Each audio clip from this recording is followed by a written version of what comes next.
नमस्कार, मैं हूं सुधीर चौधरी और ब्लैक एंड व्हाइट में आपका स्वागत है। आज सबसे पहले हम आपको कर्नाटक में 9 साल की बच्ची का एक वीडियो दिखाएंगे, जिसमें यह बच्ची हिजाब पहनकर एक साइंस एग्जीबिशन में अपना एक मॉडल पेश कर रही है। लेकिन इस मॉडल का साइंस से दूर दूर तक कोई संबंध नहीं है।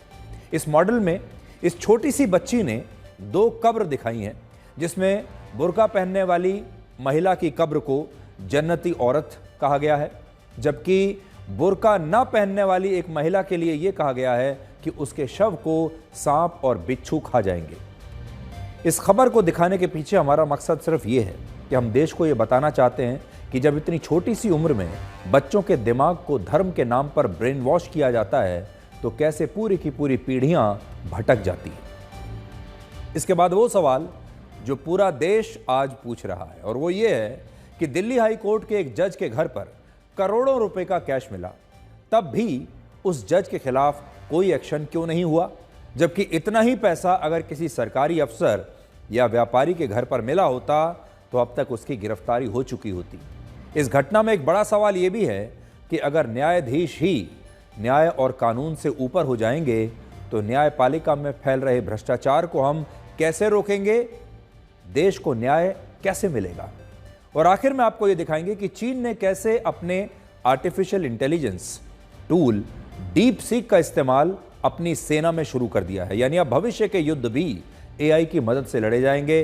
क्या भारत इसके लिए तैयार है? लेकिन आज का सबसे बड़ा सवाल यह है कि स्कूल के बच्चों में धार्मिक कट्टरवाद का जहर कौन भर रहा है। अब जो तस्वीरें आप देखेंगे ये कर्नाटक के चामराजनगर की हैं, जहां 4th कक्षा में पढ़ने वाली एक 9 साल की छात्रा ने स्कूल के साइंस एग्जीबिशन में एक मॉडल को पेश किया और इसी से यह विवाद शुरू हुआ है। इस मॉडल का शीर्षक था आजाब ए कब्र। इसमें एक तरफ एक ऐसी महिला की कब्र थी जो बुर्का पहनती है और दूसरी तरफ एक ऐसी महिला की कब्र दिखाई गई जो पर्दा नहीं करती और स्कर्ट पहनती है। इस छोटी सी बच्ची ने प्रतीकात्मक रूप से इन दोनों कब्रों को बनाकर यह दिखाया कि जो महिला बुर्का और हिजाब पहनती है उसे मौत के बाद जन्नत नसीब होती है और ऐसी महिला शहीद के खून से भी ज्यादा अफजल यानी बड़ी और पवित्र है।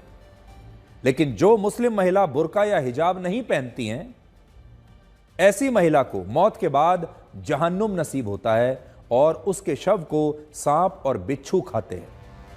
आप इस तस्वीर में देख सकते हैं कि बुर्का पहनने वाली महिला के प्रतीकात्मक शव पर कैसे फूल बिखरे हुए हैं, लेकिन जो महिला हिजाब नहीं पहनती उसके शव को सांप और बिच्छू खा रहे हैं। और सोचिए, ये मॉडल स्कूल की साइंस एग्जीबिशन में एक 9 साल की बच्ची ने बनाया है और यह बच्ची इस मॉडल को दिखाते हुए बाकायदा एक प्रेजेंटेशन दे रही है, बता रही है कि उसने इस साइंस एग्जीबिशन के दौरान कैसा मॉडल बनाया है और उसने इसे पूरा एक्सप्लेन किया है। अब आप सुनिए कि ये 9 साल की बच्ची इस मॉडल को कैसे एक्सप्लेन कर रही है। यह घटना कर्नाटक के एक प्राइवेट स्कूल की है और हम इन बच्चों की सुरक्षा को ध्यान में रखते हुए इस स्कूल का नाम आपको नहीं बता रहे हैं, लेकिन ये ज़रूर बताना और दिखाना चाहते हैं कि इस स्कूल में चल क्या रहा है। ये एक प्राइवेट स्कूल है और हमें YouTube पर इस स्कूल के नाम का एक चैनल और कुछ वीडियोस भी मिले हैं, जिन्हें देखकर ऐसा लगता है कि स्कूल का संचालन एक मदरसे की तरह किया जा रहा है, मदरसे की तरह स्कूल को चलाया जा रहा है। और स्कूल में पढ़ने वाली छोटी छोटी बच्चियां हिजाब और बुर्का पहनकर स्कूल आती हैं। छोटे छोटे बच्चे, लड़के टोपियां पहनकर स्कूल में पढ़ते हैं और हमें लगता है कि इसमें इन मासूम बच्चों की असल में कोई गलती नहीं है। बच्चों को दोष देना ठीक नहीं होगा। बच्चे तो भगवान का रूप होते हैं। बच्चों को अगर इस उम्र में कुछ भी बताया जाएगा, पढ़ाया जाएगा तो वो वैसे ही करेंगे। गलती इस स्कूल के मैनेजमेंट की है, प्रिंसिपल की है और टीचर्स की है, जिनकी निगरानी में इन बच्चों के अंदर धार्मिक कट्टरवाद का ये जहर घोला जा रहा है और सोचिए साइंस एग्जीबिशन में इस बच्ची को साइंस का कोई मॉडल नहीं मिला, कोई प्रोजेक्ट नहीं मिला जो उसे लगा हो कि इस साइंस एग्जीबिशन में उसे दिखाना चाहिए। उसे विज्ञान से संबंधित कुछ बताना चाहिए था, विज्ञान से संबंधित कोई प्रोजेक्ट दिखाना चाहिए था, लेकिन इस छोटी बच्ची ने विज्ञान की जगह बुर्के और हिजाब का मॉडल बनाया। और अब शिक्षा विभाग ने भी इस घटना का संज्ञान ले लिया है और स्थानीय अधिकारियों से इस पर एक रिपोर्ट उन्होंने मांगी है। वीडियो ओडाड़ता है वायरल आगे मगु मातनाडिर्ता एक वीडियो वायरल हो रहा है जिसमें बच्ची ऐसा बोलते दिख रही है। हम इसकी जांच कर रहे हैं। मैंने शहर के शिक्षा अधिकारी से वो वीडियो शेयर किया है। वो स्कूल के एडमिनिस्ट्रेशन, स्टाफ, टीचर से बच्चे की डिटेल्स वेरीफाई करेंगे और एक विस्तृत जांच करेंगे। मैंने उनको निर्देश दिया है कि 3 घंटे के अंदर मुझे रिपोर्ट दें। वीडियो ಮಾಡಿ ವರದಿಯನ್ನು ಕೊಡಬೇಕು ಅಂತ ಹೇಳಿ ನಾನು ಅವರಿಗೆ ಆದೇಶ ಮಾಡಿದ್ದೇನೆ। जब मुझे रिपोर्ट मिल जाएगी फिर मैं उसे आप लोगों के साथ आज शेयर करूंगा। ಹಂಚಿಕೊಳ್ಳತಕ್ಕಂತ ಕೆಲಸವನ್ನ ನಾನು ಇವತ್ತೇ ಮಾಡ್ತೀನಿ ಅಂತ ಹೇಳಿ ನಿಮಗೆ ತಿಳಿಸಲಿಕ್ಕೆ ನಾನು ಇಚ್ಛೆ ಪಡ್ತಾ ಇದ್ದೀನಿ। स्कूलों में हिजाब पहनने का विवाद वर्ष 2022 में इसी जगह, इसी राज्य कर्नाटक से शुरू हुआ था और यह मामला अब भी सुप्रीम कोर्ट में चल रहा है। अक्टूबर 2022 में जब सुप्रीम कोर्ट के 2 जजों ने इस मामले पर अपना फैसला सुनाया था, तब ये एक स्प्लिट वर्डिक्ट था जिसमें दोनों जजों की राय इस मुद्दे पर अलग अलग थी। सोचने वाली बात यह है कि जब अदालत का इस पर कोई अंतिम फैसला नहीं आया, तब इस स्कूल में छोटी छोटी बच्चियां हिजाब और बुर्का पहनकर आ रही हैं और इस प्रकार के वीडियोस बना रही हैं। इन बच्चियों को शायद ये बात भी पता नहीं होगी कि कुरान में महिलाओं और पुरुषों के लिए किसी भी खास तरह के धार्मिक परिधान का जिक्र नहीं है। कुरान में केवल मॉडेस्टी का जिक्र किया गया है और यह बताया गया है कि मुस्लिम महिला और पुरुष दोनों इस तरह के कपड़े पहने जो उनकी गरिमा और लाज को बचा कर रखें, बना कर रखें। भारत में आज से 100 साल पहले तक सभी मुस्लिम महिलाएं हिजाब या बुर्का नहीं पहना करती थी, लेकिन बाद में इसे लेकर एक नया नैरेटिव बना दिया गया और आज की पीढ़ी के लिए ये न्यू नॉर्मल है, यानी एक नए प्रकार का नॉर्मल है। जैसे आपने इस्लामिक संस्था तबलीगी जमात का नाम ज़रूर सुना होगा। इस संस्था ने ही वर्ष 1920 के दशक में यह आंदोलन चलाया था कि भारत की मुस्लिम महिलाओं को बुर्के और हिजाब में रहना चाहिए और मुस्लिम पुरुषों को लंबी दाढ़ी रखनी चाहिए। और यहीं से धार्मिक कट्टरवाद भारत में अपनी जड़ें और मजबूत करता चला गया। बहुत सारे इतिहासकार ये भी दावा करते हैं कि पहले बुर्के और हिजाब का संबंध धर्म के संरक्षण से नहीं था। इस्लाम धर्म की उत्पत्ति सऊदी अरब के मक्का में हुई, जो अरब क्षेत्र में आता है। अरब क्षेत्र का मतलब उस इलाके से है जहां दूर दूर तक रेगिस्तानी इलाके हैं और यहां भारत जैसे देशों की तरह खेतीबाड़ी नहीं हो सकती, ये बंजर जमीन है। अब जिस क्षेत्र की जैसी भौगोलिक परिस्थितियां होती हैं, वहां के लोगों का पहनावा, रहन सहन, खाना पीना वैसा ही बन जाता है। जैसे अगर रेगिस्तान है तो वहां धूल बहुत उड़ती है, गर्मी बहुत पड़ती है, इसलिए लोग अपना चेहरा ढकते हैं। खेती नहीं हो सकती, इसलिए वहां लोग मांसाहारी खाना ज़्यादा खाते हैं।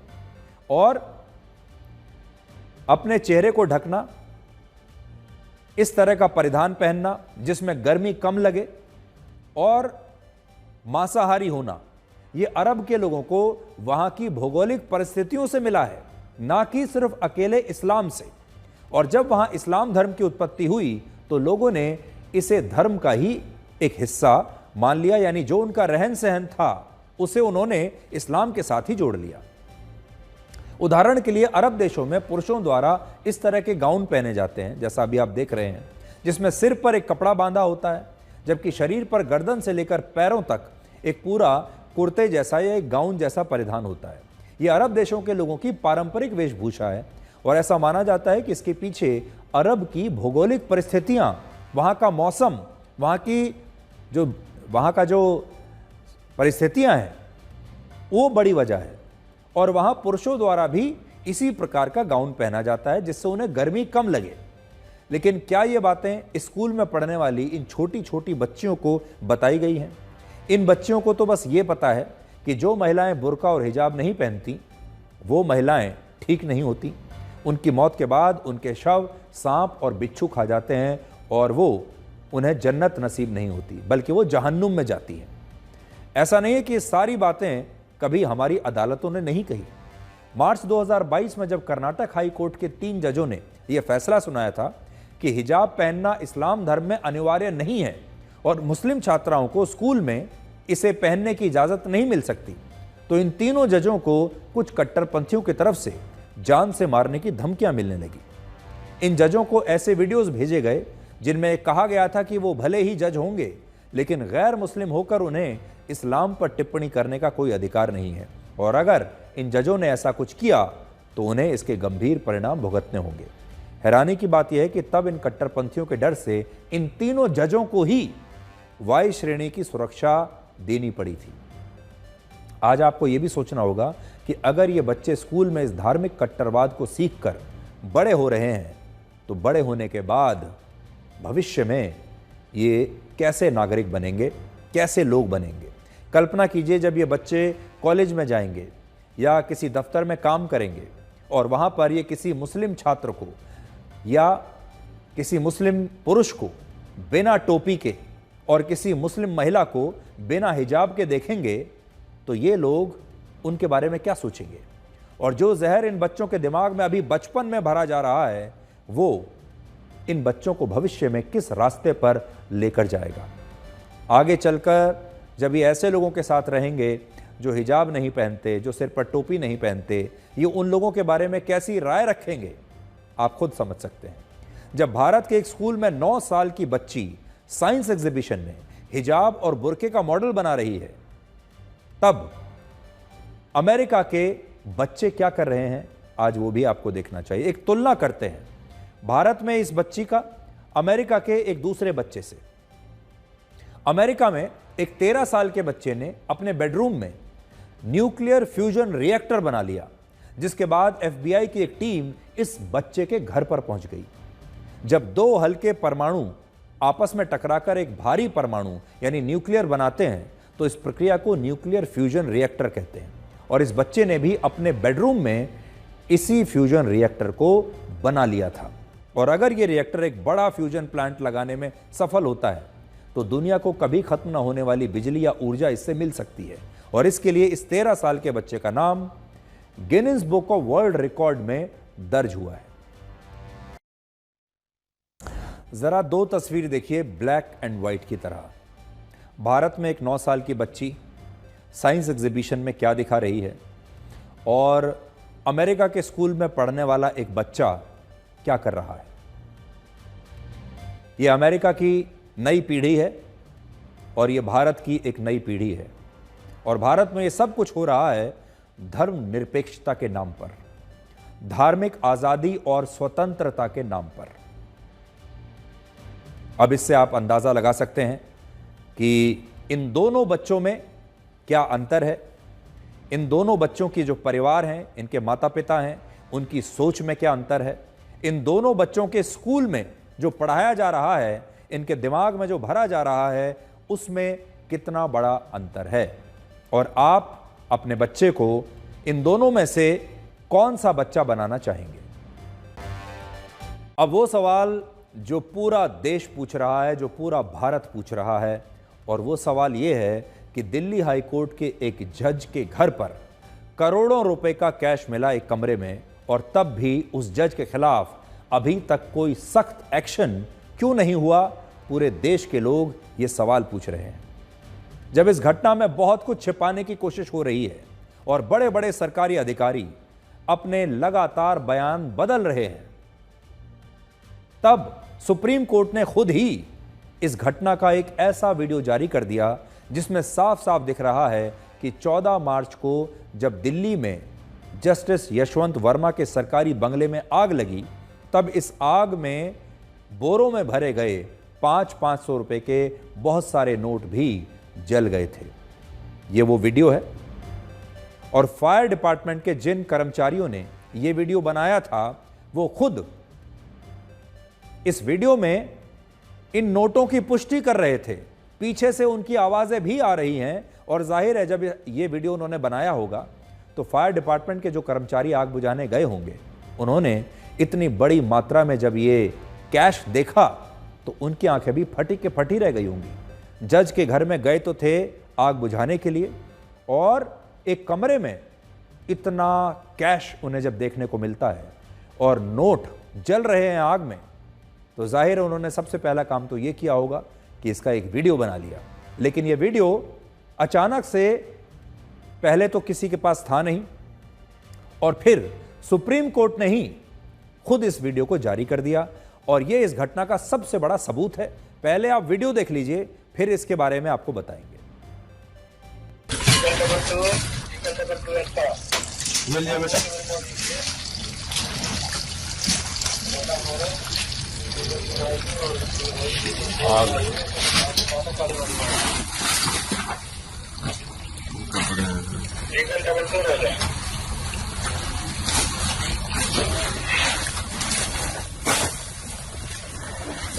करना फिर लाइट इसको ये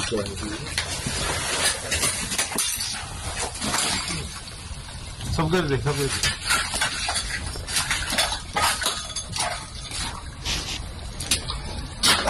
ये भी लिया। महात्मा गांधी में आग लग रही है भाई, वहां लिया।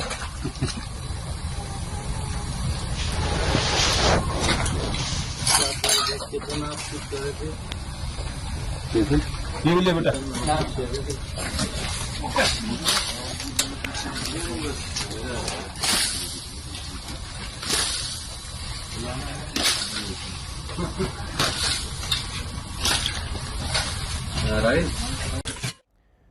इस खबर को दबाने की वजह से तो बड़ी कोशिशें की गई, और पहले ये बताया गया कि इसका एक वीडियो है, लेकिन वो वीडियो किसी के पास था नहीं। फिर ये कहा गया कि ऐसा कोई वीडियो है ही नहीं। अब आप सोचिए, अगर ये वीडियो ना होता तो हो सकता है कि ये पूरा मामला दब जाता, क्योंकि लोग कहते कि सबूत क्या है और सबूत मिलता नहीं।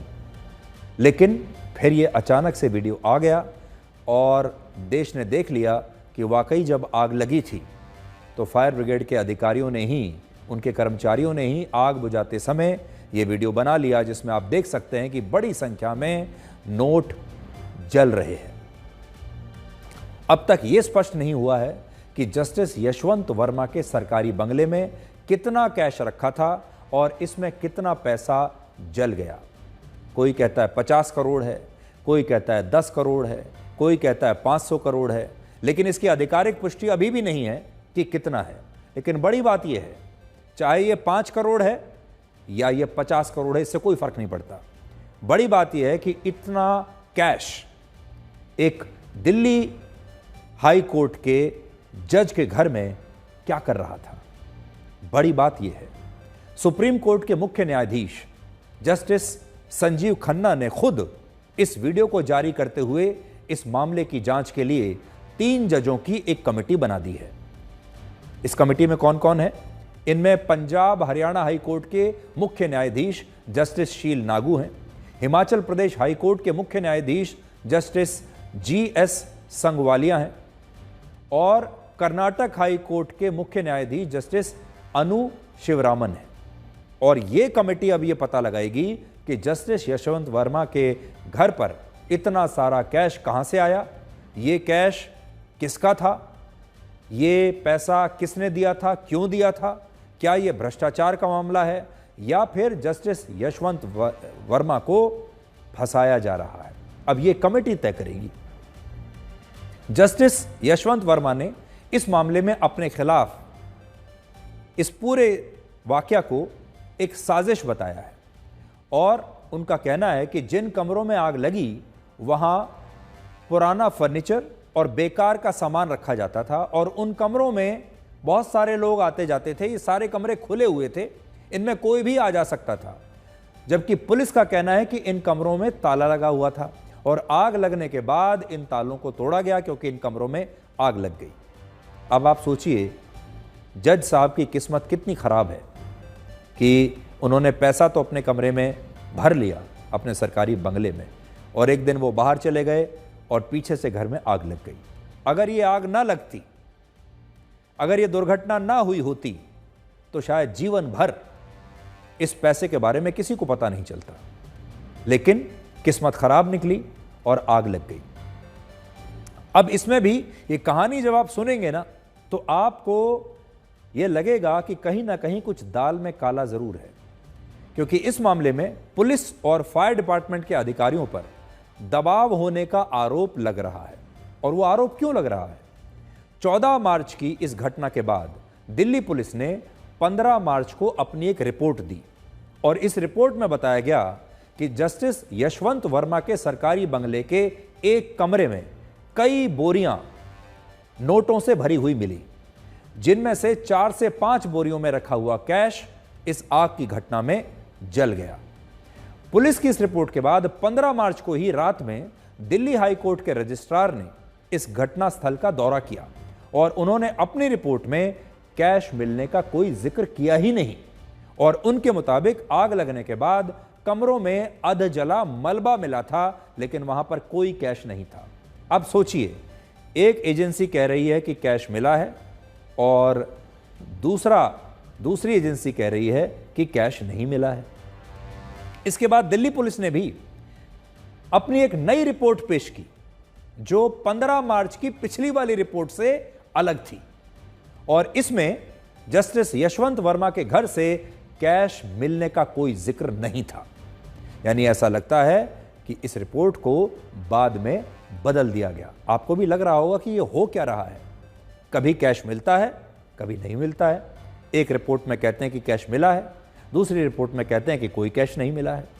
आखिर कुछ ना कुछ दबाव तो होगा। और यह सब भी तब हुआ जब सुप्रीम कोर्ट ने अपनी प्रेस रिलीज में बहुत ही सिलसिलेवार तरीके से इस पूरी घटना के बारे में जानकारी दी है। अब सुप्रीम कोर्ट ने क्या जानकारी दी? 14 मार्च को रात 11:30 बजे जब जस्टिस यशवंत वर्मा के घर में आग लगी, तब उनके एक कर्मचारी ने पुलिस कंट्रोल रूम को कॉल किया और उन्हें बताया कि जस्टिस वर्मा कहीं दिल्ली से बाहर गए हुए हैं और पीछे से उनके सरकारी बंगले में आग लग गई है। इसके बाद फायर डिपार्टमेंट की एक गाड़ी जस्टिस यशवंत वर्मा के घर पहुंचती है और जब ये आग को बुझाने के लिए एक कमरे को खुलवाती है, जब फायर डिपार्टमेंट के कर्मचारी कहते हैं कि इस कमरे को खोलिए क्योंकि इसमें आग लग रही है, तो वहां पर फायर ब्रिगेड के कर्मचारियों को कई बोरियां मिलती हैं जिसमें कैश भरा हुआ है, नोट भरे हुए हैं और ये जो कैश है ये जल चुका है। उसके बाद वही अधिकारी इस पैसे का एक वीडियो बना लेते हैं और फिर इसकी जानकारी दिल्ली पुलिस के कमिश्नर संजय अरोड़ा को दी जाती है और दिल्ली पुलिस के कमिश्नर इसके अगले दिन 15 मार्च को दिल्ली हाई कोर्ट के मुख्य न्यायाधीश जस्टिस देवेंद्र कुमार उपाध्याय को फोन करते हैं और फोन पर बताते हैं कि जस्टिस वर्मा के घर पर पुलिस को भारी मात्रा में कैश मिला है। यह जानकारी मिलने के बाद दिल्ली हाई कोर्ट के मुख्य न्यायाधीश जस्टिस देवेंद्र कुमार उपाध्याय 15 मार्च को ही सुप्रीम कोर्ट के मुख्य न्यायाधीश जस्टिस संजीव खन्ना को फोन करते हैं और इस पूरे मामले की जानकारी देते हैं। इस पूरे मामले में जब यह सब चल रहा है, इसके दौरान जस्टिस यशवंत वर्मा को वापस इलाहाबाद हाई कोर्ट ट्रांसफर कर दिया जाता है। यह वही हाई कोर्ट है जहां से प्रमोट होकर वो दिल्ली हाई कोर्ट आए थे। अब यह सब चल रहा है। 21 मार्च को सुप्रीम कोर्ट के मुख्य न्यायाधीश जस्टिस संजीव खन्ना ने दिल्ली हाई कोर्ट के मुख्य न्यायाधीश को एक चिट्ठी लिखी और उन्हें यह कहा कि वो जस्टिस यशवंत वर्मा से इस घटना पर लिखित जवाब मांगे और उनसे पूछें कि उनके सरकारी बंगले के कमरे में इतना सारा पैसा कहां से आया और यह पैसा बाद में वहां से किसने हटा दिया। अब यहां भारत के मुख्य न्यायाधीश संजीव खन्ना की हमें तारीफ करनी होगी, जिन्होंने इस मामले को बहुत गंभीरता से लिया और जस्टिस यशवंत वर्मा के 6 महीने के फोन कॉल डिटेल्स निकालने के आदेश दे दिए। यानी उन्होंने कहा कि जज साहब के पीछे के 6 महीने के जो भी फोन कॉल डिटेल्स हैं वो सब निकालिए। हम देखना चाहते हैं कि जज साहब किस किस से बातें करते हैं, किस किस के साथ उनके एसएमएस शेयर होते हैं, किस किस के साथ उनके करीबी संबंध हैं, और ये पता चल जाएगा फोन की डिटेल्स आने के बाद। अब बड़ी बात यह है कि जस्टिस यशवंत वर्मा ने अपने लिखित जवाब में इन सारे आरोपों को गलत बताया है और कहा है कि उनके सरकारी बंगले में कोई कैश नहीं मिला है। ये सब बेकार की बातें हैं। वो कहते हैं हमारे बंगले में कुछ नहीं मिला, लेकिन सवाल यह है कि अगर उनके घर में कैश था ही नहीं तो दिल्ली नगर निगम के सफाई कर्मचारियों को इस घटना के बाद उनके बंगले के पास के कूड़ेदान में 500 रुपए के इतने सारे जले हुए नोट कैसे मिले? अब जरा ये देखिए। सर वो 4-5 दिन पहले यहाँ सफाई कर रहे थे, वो ढेर उठा रहे थे कूड़े का, तो उसमें जला हुआ कुछ सामान था, उसमें 500 के नोट थे जले हुए, वो छोटे छोटे टुकड़े थे उसमें। अच्छा, अभी भी आपको मिले हैं पैसे?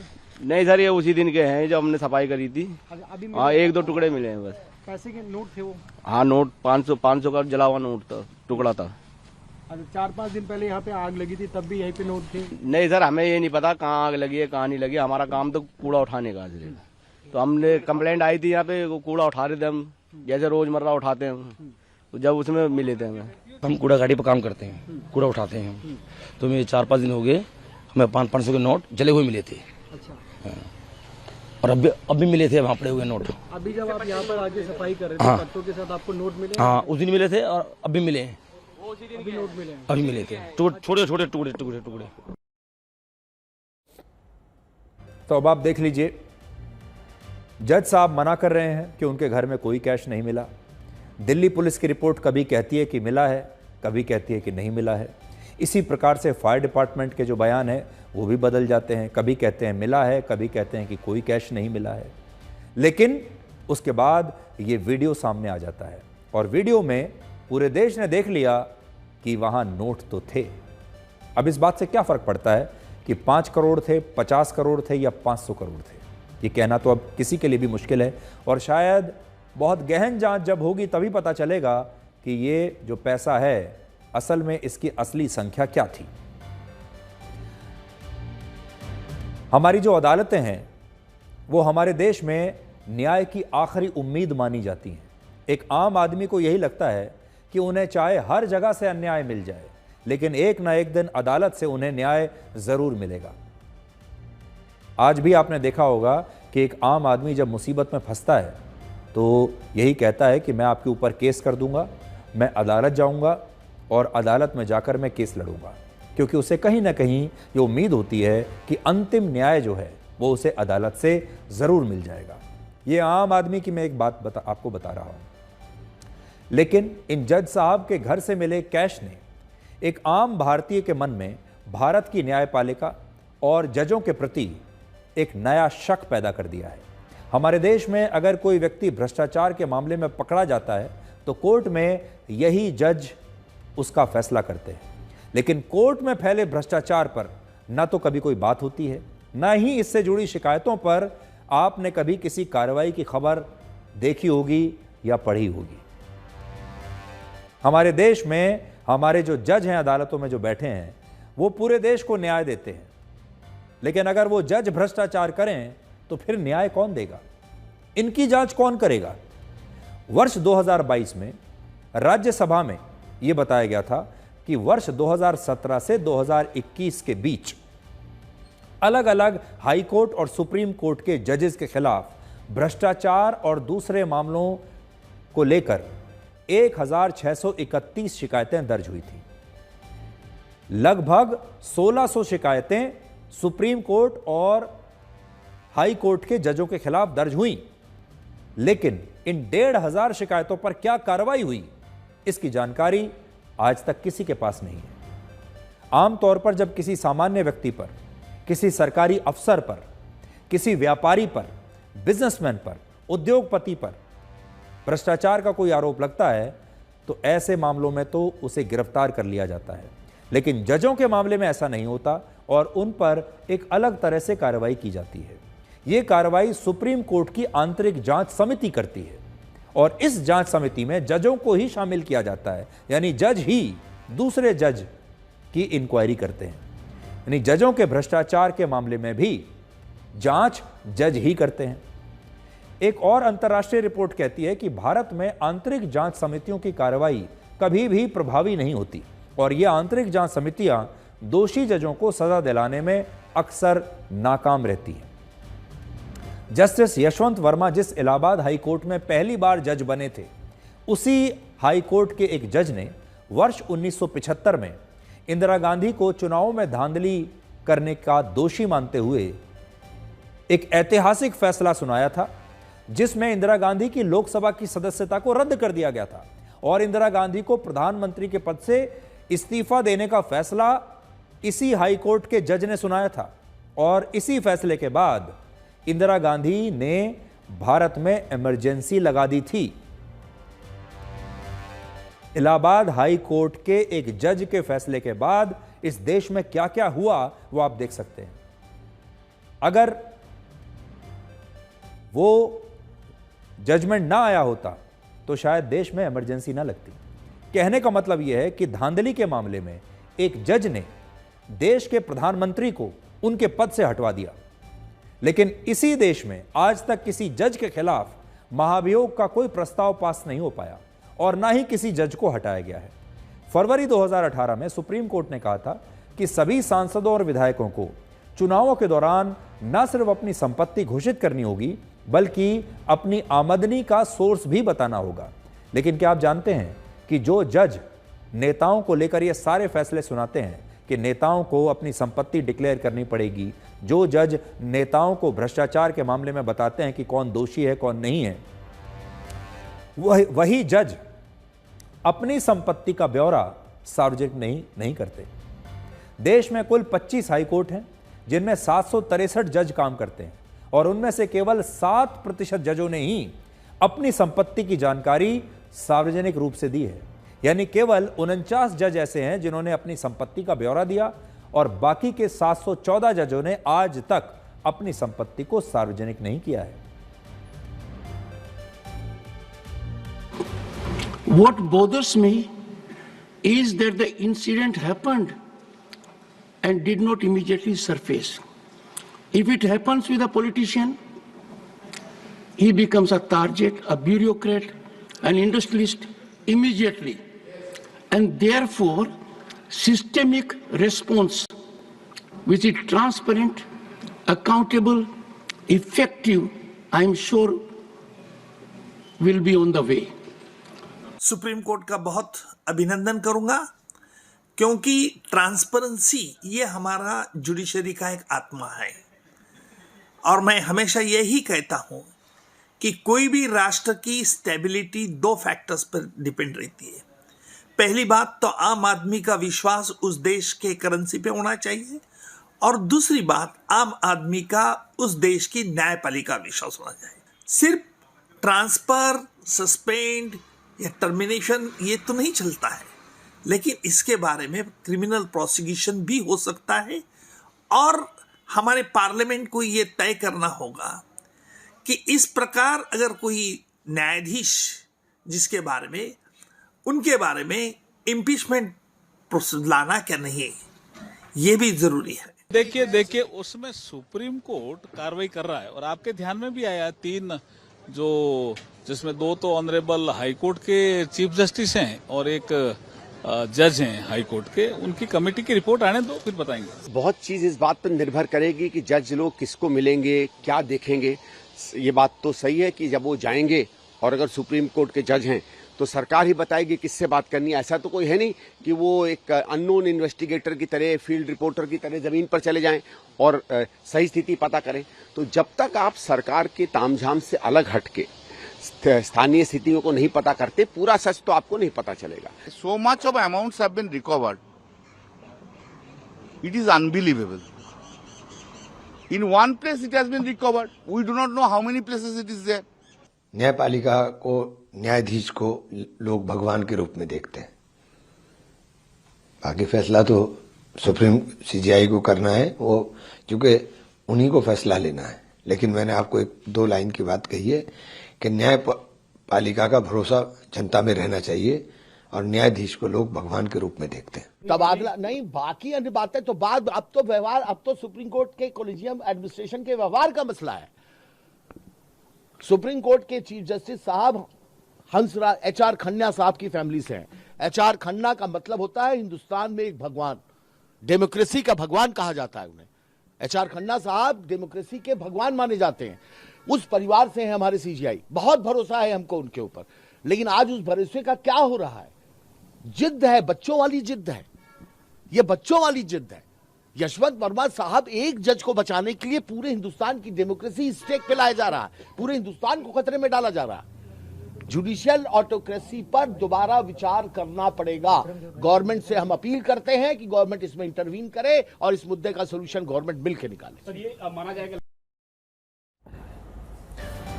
पुणे में एक सड़क दुर्घटना हुई थी जिसमें एक जज ने नशे में अपनी गाड़ी से 2 लोगों की जान लेने वाले 16 साल के एक लड़के को सिर्फ इतनी सी सजा दी कि उससे कहा कि सड़क दुर्घटना पर एक निबंध लिखे और निबंध लिखने के बाद उसको जमानत दे दी। आपको याद होगा पुणे में एक घटना हुई थी, एक लड़के ने सड़क दुर्घटना में कुछ लोगों की जान ले ली और जज ने सिर्फ ये सज़ा दी कि आप एक निबंध लिखिए और फिर उस बच्चे को जमानत दे दी। इस मामले में पूरा देश नाराज हो गया था और पूरा देश एकजुट हो गया था। सोचिए, क्या देश के लोगों को इसी तरह की एकजुटता अब इस मामले में नहीं दिखानी चाहिए? क्या ये नहीं कहना चाहिए कि अगर कोई जज गलत है तो उसे सिर्फ ट्रांसफर करके छोड़ा नहीं जा सकता? ट्रांसफर तो कोई सजा नहीं हुई, ट्रांसफर कर देना कोई एक्शन नहीं हुआ। इस देश में सबके लिए कानून बराबर होना चाहिए, चाहे वो न्याय पाने वाला हो या स्वयं न्यायाधीश ही क्यों ना हो। क्या अगली बार कोई सरकारी अफसर इतने ही कैश के साथ अगर गिरफ्तार होता है, किसी व्यापारी के घर पर इतना ही कैश अगर मिलता है, तो क्या इस सरकारी अफसर को भी सिर्फ ट्रांसफर करके छोड़ दिया जाएगा? इस व्यापारी से भी बस इतना कह दिया जाएगा कि आप खुद ही एक बयान जारी कर दीजिए और कह दीजिए कि ये पैसा आपका नहीं है और ये सारी बातें झूठ है? और क्या आम लोगों के साथ भी अब इस प्रकार के मामलों में ऐसी ही कार्रवाई होगी जैसी जज साहब के साथ हुई थी? तो ये एक बहुत बड़ा प्रश्न अब हमारे देश में बन गया है। पहले हो सकता है ये सब करना बड़ा आसान रहा होगा और होता भी होगा। इस बार भी इस मामले को ऐसा लगता है कि दबाने की कहीं ना कहीं से कुछ कोशिश तो जरूर हुई है, इसीलिए एजेंसियां बार बार अपने बयान बदल रही हैं। और इसीलिए सोचिए, जज साहब भी कितने आत्मविश्वास के साथ ये कह रहे हैं कि ये पैसा उनका है नहीं, उनके घर में कुछ नहीं था। उन्हें किसी प्रकार का कोई आत्मविश्वास तो है। ये आत्मविश्वास, ये भरोसा उन्हें कहां से मिल रहा है, ये बात बहुत परेशान करने वाली है। इसलिए ये एक मौका है जब स्थिति यहां तक आ गई है कि अब ये मामला दब नहीं सकता। अगर ये वीडियो सामने ना आया होता तो शायद ये मामला दब जाता, लेकिन आज का ज़माना है, ये डिजिटल युग है। आज हर व्यक्ति के पास एक कैमरा है, सबके हाथ में मोबाइल फ़ोन होता है और हर मोबाइल फ़ोन में एक कैमरा होता है। बचना आसान नहीं है। 24 घंटे के सैकड़ों न्यूज़ चैनल्स इस समय हमारे देश में चल रहे हैं, मीडिया है, इसके अलावा सोशल मीडिया है। अब इस तरह की घटना को आप दबा नहीं सकते, चाहे आप रिपोर्ट में कुछ भी लिखवा लीजिए। इसलिए इस बार फैसला हो ही जाए। इसका समस्या का समाधान क्या है? इसका इलाज यह है कि हमारे देश में जजों पर लगने वाले भ्रष्टाचार के मामलों की जांच के लिए एक अलग से आयोग बनना चाहिए और इस आयोग की अध्यक्षता में किसी भी जज का कोई दखल नहीं होना चाहिए और यह आयोग पूरी तरह से आजाद और स्वतंत्र होना चाहिए। वर्ष 2015 में प्रधानमंत्री मोदी की सरकार इसी मकसद के लिए नेशनल जुडिशियल अपॉइंटमेंट कमीशन बनाना चाहती थी, जो जजों की नियुक्ति भी करती और उनके खिलाफ होने वाली इस तरह की शिकायतों की जांच भी करती। लेकिन सुप्रीम कोर्ट ने इस कमीशन को असंवैधानिक बता दिया और इस पर रोक लगा दी। लेकिन आज फिर से इसी तरह का एक आयोग बनाने की मांग तेज हो रही है और बड़ी बात यह है कि उस समय सुप्रीम कोर्ट इस आयोग को बनाने के लिए तैयार नहीं हुआ, लेकिन अब सुप्रीम कोर्ट के जजों ने भी देख लिया, देश ने भी देख लिया कि जुडिशरी में भ्रष्टाचार है और इस तरह की कहानियां, किस्से, खबरें हम सुनते रहते हैं, लेकिन किसी की हिम्मत नहीं होती कि वो सीधे उंगली उठा दे किसी जज के ऊपर। लेकिन इस बार ऐसा हुआ है, पर्याप्त सबूत हैं, सबूत पूरे देश ने देख भी लिए हैं। इसलिए हमें ऐसा लगता है कि अब एक अलग से आयोग बनना ही चाहिए, जो आयोग जजों की अपॉइंटमेंट भी कर सके और इस तरह की जो शिकायत आती हैं जजों के खिलाफ, उस पर वो अलग से जांच कर सके। इस जांच को, जजों की जांच से अब जजों को हटाना होगा और ये जांच एक स्वतंत्र एजेंसी के हाथ में देनी होगी। हम आपको ये दिखाएंगे कि चीन ने कैसे अपने artificial intelligence tool deep seek का इस्तेमाल अपनी सेना के लिए करना शुरू कर दिया है। अमेरिका के बाद चीन दुनिया का दूसरा ऐसा देश बन गया है जो अपनी सेना और पुलिस के नॉन कॉम्बैट ऑपरेशंस में आर्टिफिशियल इंटेलिजेंस के टूल डीप सीक का इस्तेमाल करेगा। वो आर्टिफिशियल इंटेलिजेंस का इस्तेमाल कर रहा है और इस डीप लर्निंग मॉडल का नाम है डीप सीक, जिसे अमेरिका के चैट जीपीटी के मुकाबले 97% बेहतर माना जाता है और 214 गुना ज्यादा किफायती और कम खर्चीला माना जाता है। आपने भी ये खबर देखी होगी, कुछ दिन पहले जब डीप सीक आया था तो कहा जा रहा था कि डीप सीक चैट जीपीटी के मुकाबले कहीं ज्यादा प्रभावी है और सस्ता भी है। ऐसा दावा है कि ये एआई टूल अब तक अपने फैसले लेने में 90 से लेकर 95% तक सटीक रहा, यानी जो इसका सक्सेस रेट है वो बाकी के टूल्स के मुकाबले कहीं ज्यादा है। और यही कारण है कि चीन अब डीप सीक का इस्तेमाल अपनी सेना के नॉन कॉम्बैट ऑपरेशंस में करने वाला है। नॉन कॉम्बैट का मतलब होता है युद्ध के अलावा जो बाकी सैन्य गतिविधियां होती हैं उनमें डीप सीक के आर्टिफिशियल इंटेलिजेंस की मदद ली जाएगी और इन क्षेत्रों में यह ह्यूमन इंटेलिजेंस का विकल्प बनेगा। चीन की जो आर्मी है, जिसे हम पीपल्स लिबरेशन आर्मी कहते हैं, उसके 240 अस्पताल हैं और उन सभी में डीप सीक अब डॉक्टरों की मदद करेगा और डॉक्टरों को यह बताएगा कि घायल जवानों के लिए इलाज का कौन सा तरीका बेहतर है और किस बीमार सैनिक के इलाज से कौन सा जवान कब तक ठीक हो जाएगा, कितने दिन में ये जवान रिकवर हो जाएंगे और अपनी ड्यूटी पर लौट आएंगे। अब तक ये सारा काम डॉक्टर्स किया करते थे, यानी डॉक्टरों के ह्यूमन इंटेलिजेंस से होता था। डॉक्टर अपनी समझ से घायल और बीमार सैनिकों का इलाज करते थे, उनकी सर्जरी करते थे और डॉक्टरों के पास इस सवाल का सटीक जवाब ठीक नहीं होता था कि ये बीमार या घायल जवान पूरी तरह से कितने दिनों में फिट हो जाएगा। लेकिन डीप सीक अब डॉक्टरों को सही इलाज में भी मदद करेगा और यह भी बताएगा कि इस इलाज के बाद कितने महीनों में, कितने हफ्तों में, कितने दिन में ये घायल सैनिक पूरी तरह से ठीक होंगे। डीप सीक के इसी एआई टूल का इस्तेमाल चीन की people's armed police, paramilitary police force, central military commission और वहां की रक्षा एजेंसियों में भी किया जाएगा और जवानों को इसकी मदद से फिजिकल ट्रेनिंग और काउंसलिंग भी दी जाएगी। अब तक सेना में ये सारे काम इंसान करते थे, लेकिन अमेरिका के बाद अब चीन में भी ये सारे काम आर्टिफिशियल इंटेलिजेंस से होंगे और ये परंपरागत युद्ध के तौर तरीकों को पूरी तरह से बदल देने वाला कदम है। इससे जो 3 बड़े बदलाव आ सकते हैं वो देखिए। पहला, इससे सेना का समय बचेगा।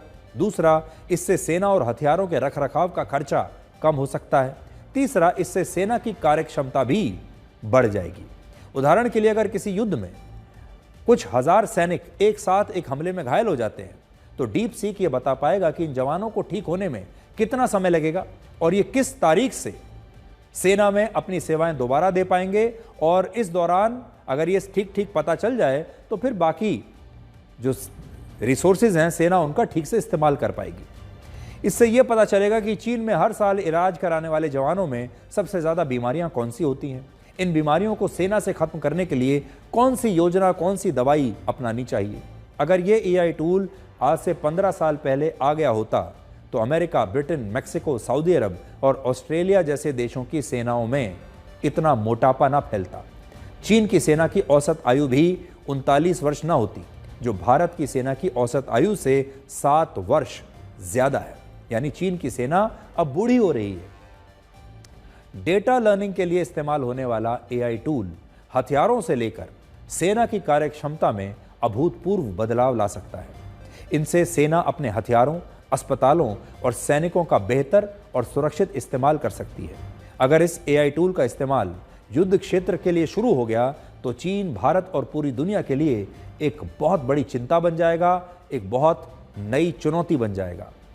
अब तक चीन ड्रोन, राइफल्स और मिसाइल जैसे हथियारों में एआई टेक्नोलॉजी का इस्तेमाल कर रहा था, लेकिन इस टेक्नोलॉजी को डेटा लर्निंग का भी सपोर्ट अगर मिल गया तो चीन की सेना बहुत खतरनाक रूप ले सकती है। डीप सीक सेना को हर परिस्थिति में सटीक जानकारी और अचूक रणनीति बनाकर देने में सफल होगा।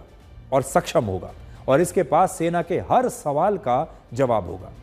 अगर सेना इससे यह पूछेगी कि दुश्मन देश के एक एयरफोर्स स्टेशन को निशाना बनाना है और इसके लिए कौन सी मिसाइल इस्तेमाल करनी चाहिए, तो एआई टूल तमाम विकल्पों के साथ सेना को कई सुझाव दे सकता है और यह डेटा लर्निंग से सेना के हथियारों को कंट्रोल भी किया जा सकता है और चीन की पूरी सेना शायद भविष्य में आर्टिफिशियल इंटेलिजेंस का ही इस्तेमाल करेगी, जिसमें लड़ाकू विमानों से लेकर टैंक, राइफल्स और यहां तक कि वहां के सैनिक भी एआई की कमांड पर अपनी प्रतिक्रियाएं देंगे, यानी एआई की कमांड पर वो चलेंगे। ये बात हम लगातार कहते आ रहे हैं कि आने वाला समय उन्हीं देशों का होगा जिनके पास अपनी खुद की अलग टेक्नोलॉजी और अपना खुद का एआई मॉडल होगा। खरीदी गई या उधार पर ली गई टेक्नोलॉजी और एआई मॉडल से अब आगे कोई भी देश आगे नहीं बढ़ सकता जब तक आपके पास अपना खुद का एआई मॉडल जो आपने खुद निर्मित किया है, जब तक आपके पास नहीं है। एक नई रेस शुरू हुई है। आपको याद होगा पहले अंतरिक्ष में जाने की एक रेस शुरू हुई थी। उस रेस में अमेरिका और रशिया जैसे देश थे। उसके बाद आपको याद होगा हथियारों की रेस शुरू हुई। अब एक नई रेस शुरू हुई है, अपना अपना आर्टिफिशियल इंटेलिजेंस मॉडल बनाने की रेस, और इसमें जो देश जीत जाएगा वही देश आगे चलकर सुपर पावर बनेगा। कैंची पेड़ नहीं काट सकती और कुल्हाड़ी बाल नहीं काट सकती, इसलिए परफेक्ट इंसान की तलाश ना करें, क्योंकि हर इंसान में अलग अलग खूबियां होती हैं।